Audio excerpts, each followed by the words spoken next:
में क्या हालत है, क्या? हाँ, गोवा के ऊपर अगर हम नेक्स्ट बिफोर 2 डेज से हम देख रहे हैं और आगे का नेक्स्ट 7 डेज के ऊपर देखेंगे तो जैसे आप सबको पता है कि लास्ट 2 दिन से गोवा के रीजन के ऊपर दोनों डिस्ट्रिक्ट के ऊपर भारी बारिश हो रही है।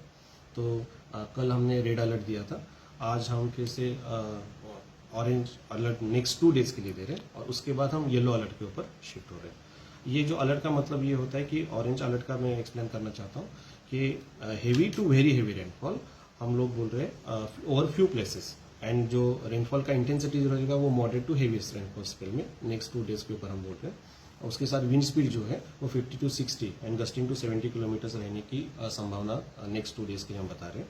उसके बाद के जो 4 दिन है उसके जो हम येलो अलर्ट दे रहे थे उसके ऊपर हम हेवी रेनफॉल बोल रहे हैं और आइसोलेटेड एरियाज के ऊपर।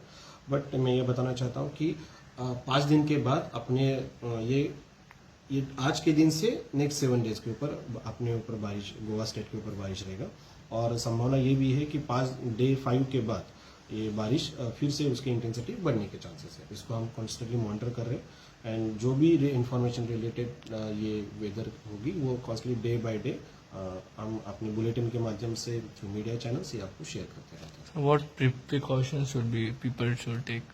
कंसिडरिंग ये जो लास्ट के 2 दिन का बारिश उसके साथ आने वाली बारिश, इनको देखते हुए सभी जो अपने स्टेक होल्डर्स हैं, सभी जो नागरिक हैं, उनसे सभी से अनुरोध ये है कि वेदर को देखते हुए अपने आप को अच्छे से केयर करें। साथ ही जो लोग लो लाइंग एरियाज पे रहते हैं जहाँ पे फ्लैश फ्लडिंग होने का चांसेस है वो लोग प्रॉपर प्रिकॉशन ले। अगर वो कोई भी चांस लेता है तो कंसर्न स्टेट डिपार्टमेंट से जाके उसके ऊपर बात करें। साथ ही जहाँ पे जो वल्नरेबल ट्रीज हैं, जो आपको लगता है जो ट्रीज जो गिर सकते हैं और जो ऊंचे ट्रीज है तो वहाँ पे थोड़ा कोशिश करें कि उसको कैसे ये करें, मिटिगेट करें। साथ ही जो भी ड्राइवर्स है और जो भी टूरिस्ट लोग हैं, जो भी व्हीकल जो ड्राइव करते हैं तो थोड़ा केयरफुली समझ considering the muddy area and skid होने का चांसेस है। ज़्यादा जहाँ पे फ्लैश फ्लडिंग हो रहा है तो अपने आप को थोड़ा सा बचाए और इस वेदर को देखते थोड़ा सा स्मार्टली अगर हम हैंडल कर पाए और उसके बाद मानसून भी अप्रोच हो रहा है तो उसको मद्देनजर रखते थोड़ा सा प्रिकॉशन लेना सबके लिए वो अच्छा रहने वाला है। क्या ये बारिश के साथ विंड भी, हवा भी तेज चलेगी? हाँ, मैंने अभी ये बताया कि जो ये अपने गोवा और कर्नाटका कोस्ट के ऊपर लो प्रेशर एरिया फॉर्म हुआ, सो इसके वजह से हमारे रीजन के ऊपर विंड स्पीड भी जो मैंने बताया 50 to 60 गस्टिंग टू 70 किलोमीटर होने का संभावना है।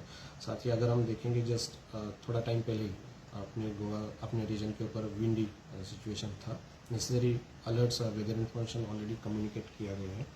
तो विंड एंड रेनफॉल ये दोनों का इम्पैक्ट हम देख रहे हैं। Thank you, sir.